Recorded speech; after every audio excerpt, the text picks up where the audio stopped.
Hoje vamos falar com o empreendedor nato. Nascido em São Paulo, sempre contínuo comercial, se desenvolveu no mercado farmacêutico, onde trouxe uma experiência para ele montar o seu próprio negócio no mercado de equipamentos cirúrgicos. Hoje ele é sócio proprietário da Metalink, empresa que está inovando o segmento da saúde em nosso país. Assista essa história e inspire-se.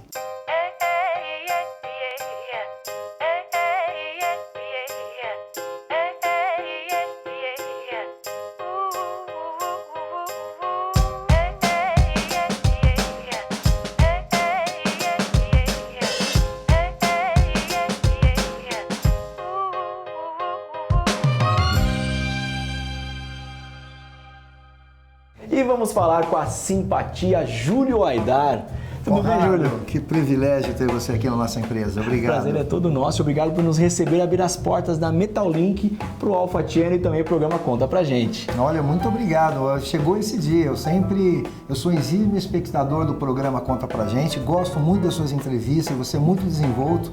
E para mim, realmente, é uma satisfação estar aqui hoje com você. A satisfação é toda nossa e hoje queremos conhecer o Júlio Aidar, empreendedor focado, determinado, também o Júlio do dia a dia, pai, amigo e que adora uma boa partida de tênis. Fechado, Júlio? Nossa, eu adoro tênis, não abro mão, gosto de jogar, mas eu passo só bolinha, viu, Conrado? Eu não sou igual você, batedor. Então nós vamos fazer um desafio. Você topa o desafio? Lógico, não. Uma partida de Júlio, uma partida de tênis com o Júlio. Ótimo. Fechado? Combinado. Júlio Aidar, Metalink, conta pra gente. É isso aí.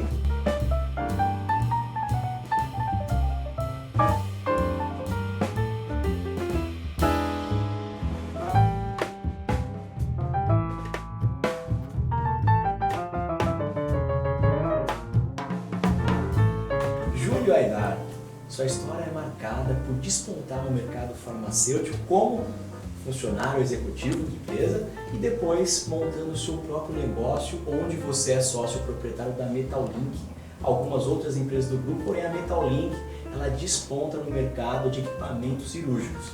Nós vamos falar de cada etapa da sua carreira, uma carreira brilhante, tá de parabéns. Agora vamos começar pela sua primeira atividade, que foi aos 13 anos, trabalhando numa empresa familiar. Já um pouco desse tipo comercial. Fala pra mim, como foi esse começo e qual o seu sonho nessa época, Júlio? Olha, esse começo foi muito importante na minha vida, muito porque onde eu aprendi a obter os conhecimentos do comércio. Como era a realidade ali do comércio da família? Era um comércio realmente de fato, né? Porque as pessoas entravam, eu vi o meu pai vender, meu pai é exímio vendedor. E era venda de tapetes? Eram vendas de tapetes, de carpetes, minha mãe graciosamente fazia as cortinas, tinham alguns funcionários. Eu cresci numa loja de balcão do comércio, eu cresci nessa loja e isso me deu realmente uma inspiração de pôr sangue de vendedor na veia, de correr esse sangue mais quente. Eu sentia como meu pai comprava, como ele vendia, a forma que ele vendia com tranquilidade, com facilidade. Sim, com credibilidade. Toda a venda tem que ter credibilidade. Porque no mundo sempre existiu comprador e vendedor. Tudo aqui, se houve um comércio, houve uma compra, uma venda dessa caneta, desse relógio, de todas essas peças, do seu vestuário. Então houve sempre uma compra e venda.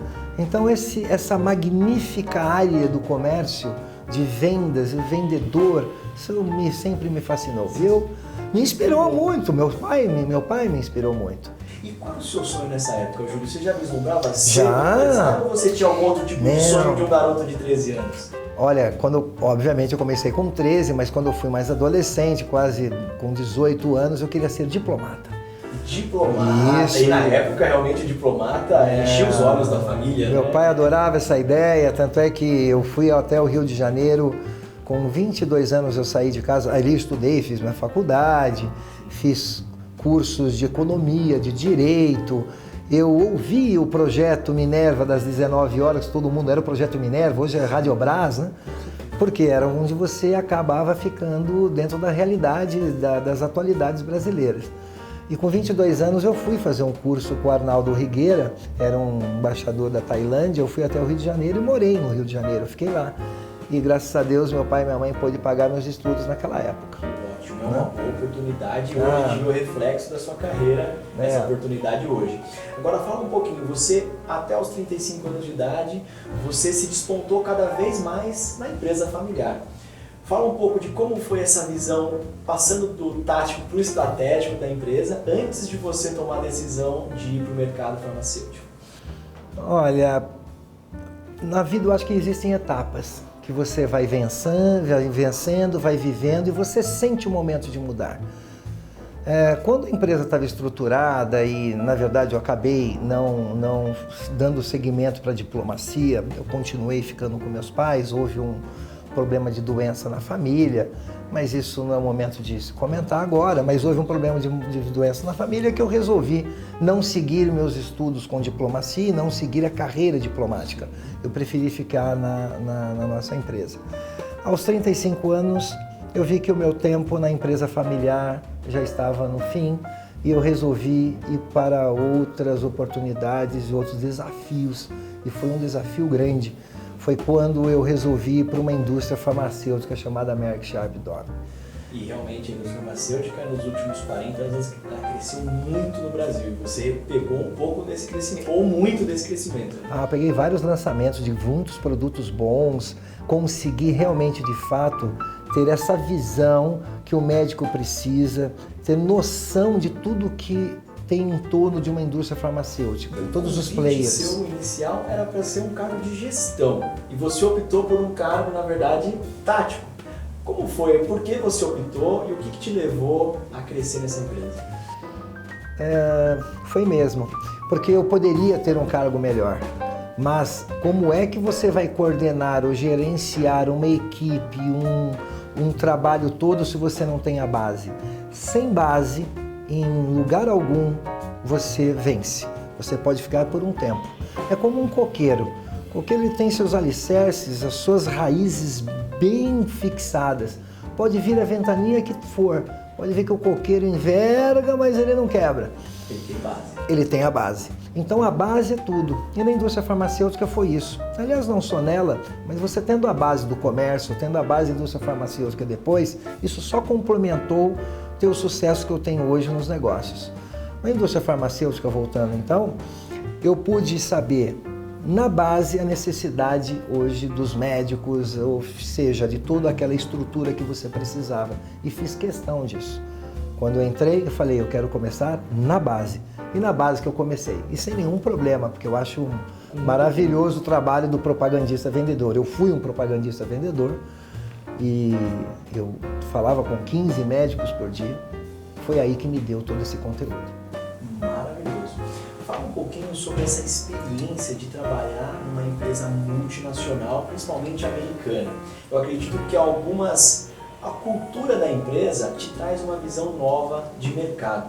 O que essa cultura agregou para o profissional que você é, Júlio? Sem dúvida. A empresa americana, a forma que eles trabalham é muito treinamento, conhecimento muito do produto, um conhecimento realmente não é basal, é um conhecimento profundo do produto que você vai dizer, e saber lançar o produto.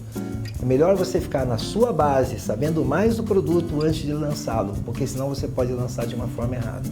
A outra coisa é ética acima de tudo. É um trabalho correto. Na empresa americana, você não tem jeitinhos. Você segue os padrões e políticas que são determinados no seu país. Se ela está no Brasil, se ela está na Argentina ou qualquer país, por isso que ela é internacional, ela segue exatamente a política. Lá não tem mais ou menos, vamos fazer assim, vai que é assim mesmo. Lá não tem isso. Você tem que fazer esses padrões corretos, com todos os procedimentos que são necessários para certificações. E realmente é uma experiência única. Agora, todo executivo que quer empreender tem um momento chave de você virar a chave, né? De sair de trás do balcão e você realmente empreender no seu negócio. Como foi a tomada de decisão de você empreender na sua primeira empresa, que já era no ramo de equipamentos cirúrgicos? Eu fiquei muito à vontade para fazer isso, realmente é um desafio. Aí que você diferencia do empreendedor para as pessoas que ficam realmente enfraquecidas quando perdem o emprego. Eu, na verdade, não há problema algum, eu fui cortado dessa empresa americana, E infelizmente houve um corte, eu estava nesse corte. E muitas vezes fecha-se uma porta e se abre. Mas é como você se vê no mercado. Se você tem segurança no que você faz, não há problema algum. O que nós fizemos? Pegamos aquele limão que foi a demissão e fizemos uma limonada bem docinha. Abri uma empresa e acreditei em mim e falei, agora eu vou para o mercado e vou fazer do meu jeito. E acabei fazendo devagar, não é fácil. O empreendedor ele passa, veja, por muitas situações difíceis. Não é fácil, você abre uma empresa no Brasil, mas o que você tem de impostos, o que você tem de barreiras, a inércia te puxa para baixo. Se você não tiver força para se sustentar, você realmente ao esmorecer no primeiro obstáculo, você está fadado ao insucesso. Tanto é que 60% das empresas que abrem, em 2 anos elas se fecham. Então essa é muito difícil. É muito difícil hoje. As empresas primeiro, hoje para ser um empreendedor bem-sucedido, são poucos. Não estou dizendo que eu sou bem-sucedido, estou muito além daquilo que eu gostaria de chegar, mas já agradeço a Deus por estar aqui. Deus me deu muito mais do que eu esperava na minha vida. Só que eu olho para frente. O que eu fiz para trás, que ótimo, mas eu tenho que olhar para frente. Você não pode nunca achar que o seu momento de empreendedor, você está bem, você está consolidado, porque no Brasil volátil você não está consolidado em nada. Se você não arregaçar sua manga e acordar todos os dias e ir trabalhar, você não vai sustentar uma operação. E o que te chamou a atenção, o mercado de equipamentos cirúrgicos especificamente? Foi uma oportunidade de um amigo que me apresentou essa nova linha de produtos, eu achei interessante. E quando nós fizemos todo o trabalho na indústria farmacêutica de visitar médicos, ortopedistas, neurologistas, ou seja, aqueles médicos que também eram cirurgiões, eu acabei tendo uma ciência fins, ou seja, eu fui buscar neles uma outra forma. Eles indicavam medicamentos, mas também faziam cirurgias e precisavam de produtos cirúrgicos, ou seja, já eram meus clientes. E aí eu só concluía uma outra parte que eles necessitavam, que era de materiais cirúrgicos. E eu fiz isso com maestria, porque a gente buscou um produto importado, francês, e lançamos no mercado, e eu fui fazer esse lançamento a eles, de um produto que tinha acabado de chegar. E olha, caiu como uma luva. E agora a gente vai falar desse momento chave, que é a Metal Link, que é uma empresa referência hoje no Brasil, no mercado de equipamentos cirúrgicos. Eu gostaria que você nos falasse um pouco sobre quais são os principais equipamentos que vocês comercializam e o que isso beneficia realmente, tanto a praticidade e a qualidade que o médico executa, como o paciente final. A Metal Link hoje ela comercializa produtos médicos especificamente para cirurgia de coluna. Tanto lombar como... toda cirurgia, toda alta complexidade. O que nós fazemos é aquele material mais complexo nosso é de escoliose, aqueles pacientes que têm aquele S nas costas. Isso é muito frequente, somente no computador hoje em dia. Sem dúvida. O médico hoje, ele precisa de um material realmente que facilita a vida deles no ato cirúrgico. Então esse nosso material há 15 anos é a mesma linha de produto. Há 15 anos é a mesma linha de produto. Teve já a segunda edição. A qualidade do nosso material é praticamente insuperável. Nós temos uma patente de 2 produtos. É o menor e mais baixo perfil do mundo e o único que tem um conector de rodação. E facilita muito a vida dos médicos na hora de reduzir essa escoliose, que é um S, você reduz e você acaba compensando o ombro, né, que o paciente precisa disso. Ou seja, esse material ele vem a facilitar a cirurgia de alta complexidade dos médicos e cirurgiões de coluna. A Metal Link foi crescendo e o Júlio foi empreendendo em outros segmentos também desse ramo, desse mercado de saúde.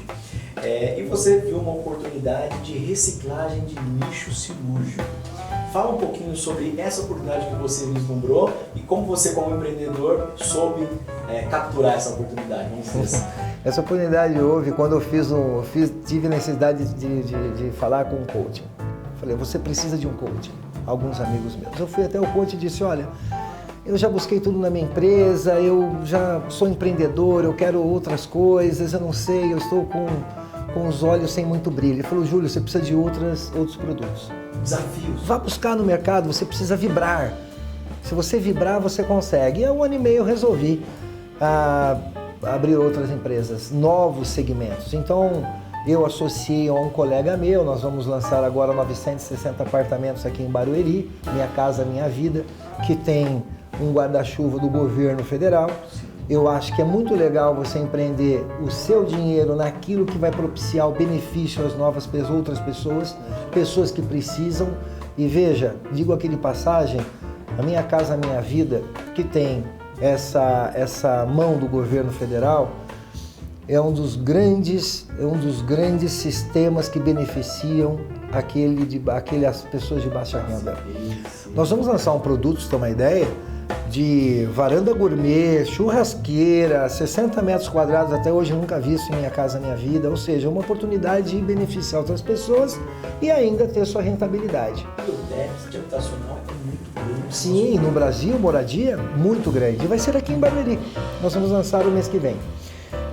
Abri outra empresa também, chamada Sterilize, uma oportunidade que eu busquei na França, que é uma máquina que eu verifiquei que ela esteriliza o lixo hospitalar contaminado dentro do hospital, do lado do centro cirúrgico, porque não precisa... Mas totalmente, a logística zero, porque hoje no Brasil existem transportes que viajam 200, 300 quilômetros para coletar lixo em cidades que não têm onde resolver o problema do lixo hospitalar. Até em São Paulo existe a coleta. Hoje nós vamos mudar isso. A máquina ela fica dentro do hospital, no corredor do hospital, então o lixo contaminado está no mesmo corredor, no final dele vai ser resolvido. Sem coleta, sem gastos, com custo praticamente pela metade. Nós vamos para um breve intervalo e voltamos um pouco mais com a nossa entrevista com o meu amigo Júlio. Vamos falar mais de empreendedorismo e também no final temos um desafio de tênis. Não saia daí.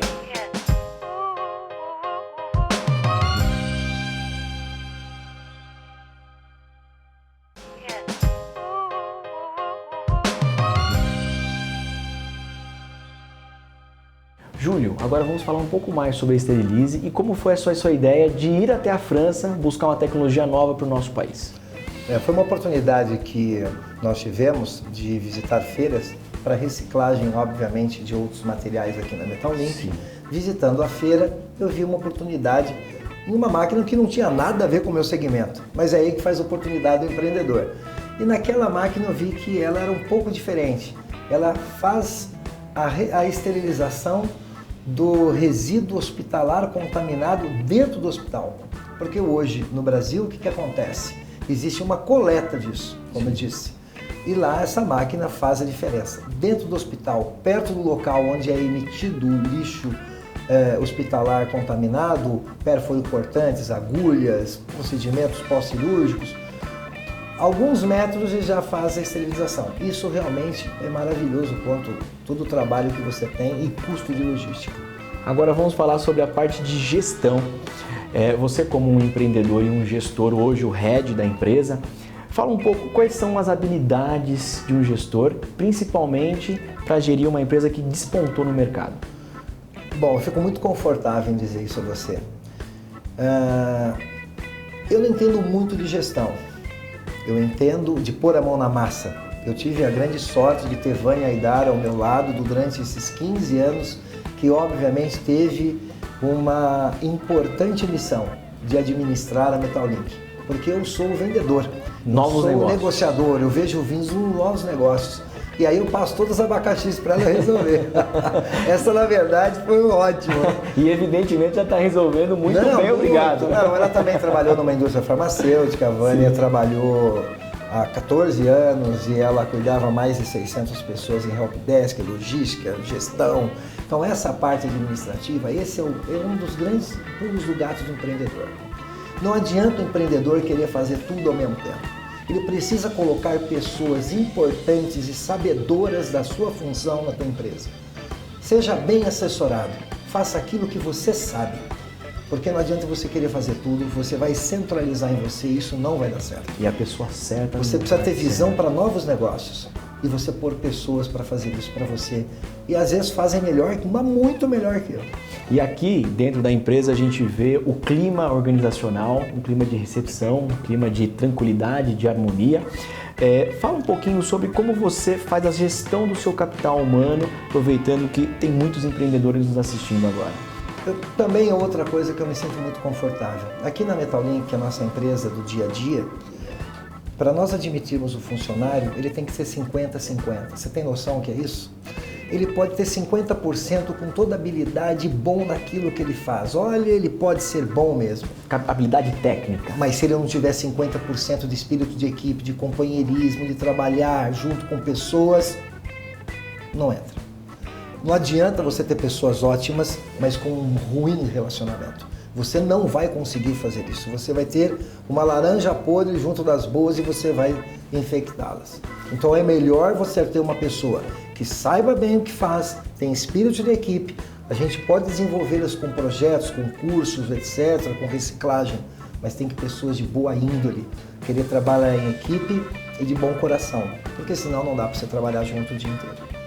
Júlio, você como um crítico desse setor, principalmente farmacêutico e também da área hospitalar, nós sabemos que hoje o Brasil ele pode e deve crescer muito no sentido da saúde para os próximos 15, 20 anos.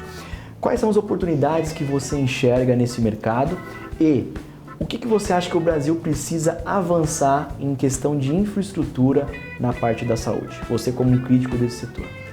Há muito que progredir na saúde. Sinto no coração muitas vezes quando eu passo pelos bairros de periferia e vejo o povo sofrer em filas de ônibus, ou seja, o povo sofre muito mais que deveria. Se esses recursos financeiros forem colocados de uma forma que o povo possa usufruir disso, como hospitais, moradias, saneamento básico, iluminação, ou seja, o básico para o povo, eles teriam um transporte público maravilhoso, teriam um atendimento de saúde ótimo. Então, o governo só precisa saber que só colocar os investimentos onde for necessários. Então, obviamente, se eu preciso hoje ir ao hospital, eu posso ir ao Albert Einstein, hospitais de ponta, mas não é assim que o povo está, o povo sofre. Imagina uma criança, uma mãe com um filho no colo, precisa de atendimento e não tem esse atendimento.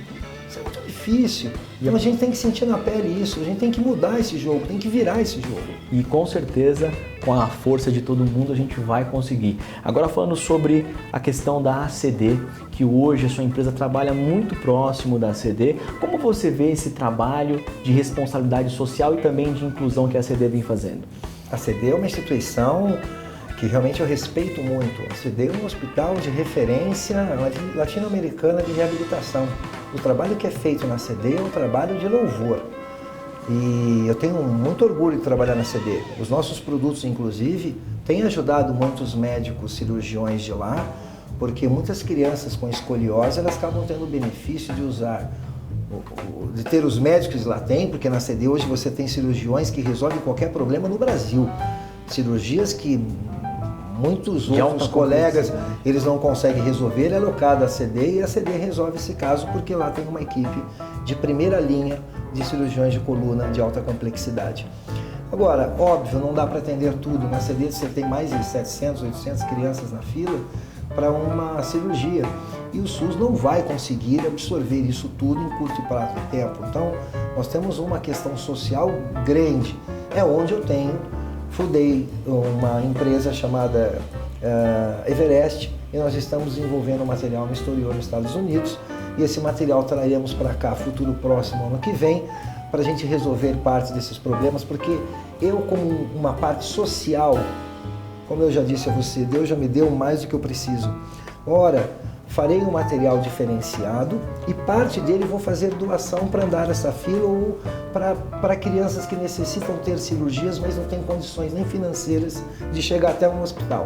Nós vamos procurar essas crianças e tenho o maior prazer. Isso é um desejo do meu coração mesmo. Empreender e também fazer o bem, acho que é uma combinação muito boa. Mas o mais feliz é aquele que serve, não, talvez nem aquele que é servido. Muito melhor e mais feliz é quem pode servir. E eu quero servir, quanto mais melhor. Evidentemente, uma alegria muito grande. E agora, para fecharmos esse quadro de business, eu vou fazer uma pergunta para você, aproveitando que tem alguns empreendedores nos assistindo, muitos empresários que também passam por altos e baixos, como todos nós no mercado. Fala um pouco sobre quais são as dicas frente ao cenário político econômico brasileiro que você poderia dar, ou a dica principal que toca no seu coração para alguns empresários que estão nos assistindo agora, para passar esse momento de certa instabilidade e acreditar no seu negócio. Eu não tenho dúvida que o Brasil ele dá uma alavancada a partir do ano que vem. É uma época difícil essa do governo estar tomando, essa leitura que eu tenho para o mercado hoje. É difícil o governo Bolsonaro e os seus assessores passarem essa etapa, que eu já sabia que não era fácil, porque a oposição é muito forte. Mas eu acho que a partir do ano que vem, eu tenho no meu coração a certeza que o Brasil decola.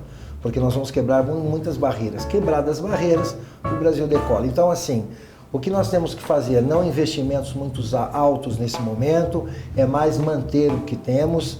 Se houver uma oportunidade, abraça com duas mãos, mas se você ficar flat, você conseguir se manter até o final desse ano, com certeza o Brasil decola e tenho certeza que nós vamos olhar por esse cenário que nós estamos passando e colocar na nossa caixinha de experiência corporativa.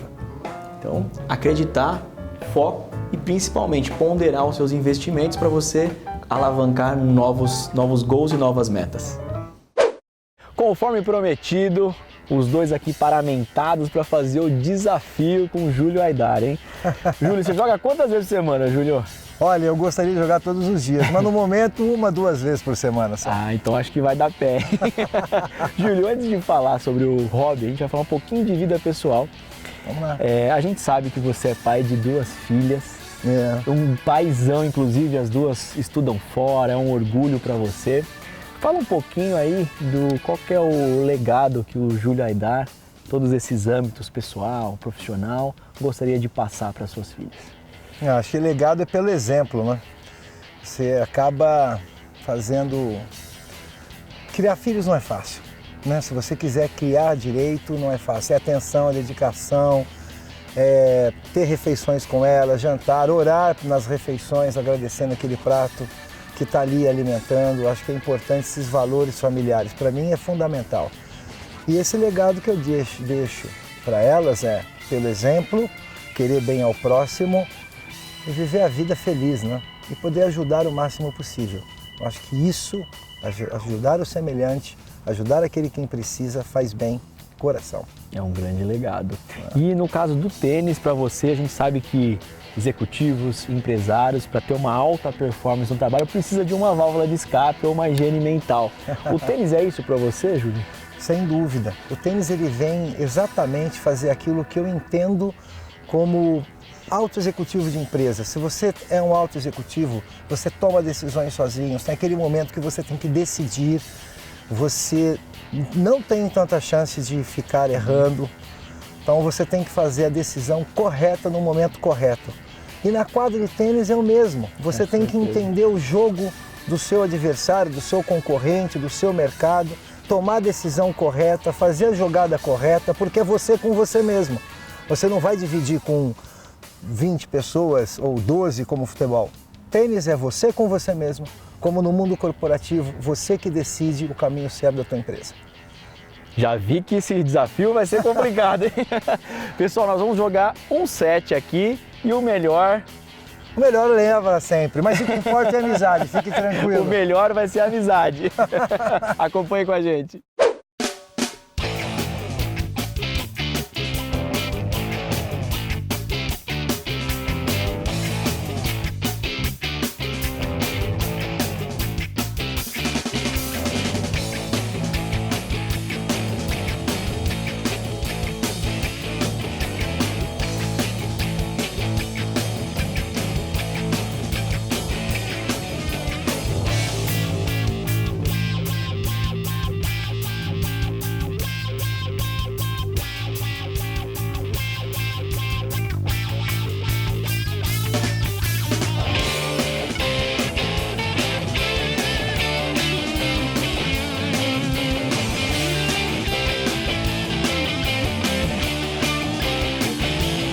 E hoje conhecemos Júlio Aidar, focado, determinado, empresário, empreendedor e também o Júlio do dia a dia. Essa pessoa simples que se preocupa muito com o próximo. Júlio, obrigado por esse dia maravilhoso. Prazer todo meu e espero que eu te veja mais vezes em novas oportunidades. Com certeza. E novas nos empresas, veremos. por que não? E eu tenho certeza que você impactou, com certeza nos veremos, e eu tenho certeza que você impactou positivamente quem está em casa assistindo. Eu espero E eu que gostaria sim. de finalizar o programa com uma frase de inspiração sua para eles. Viva o presente com a visão do futuro. É minha frase para o mundo corporativo. Muito profunda, Júlio, mais uma vez, muito obrigado e muito obrigado a você. Esse é o programa Conta Pra Gente no Alpha Channel e nosso convidado especial é você sempre, porque no Conta Pra Gente é só vitórias.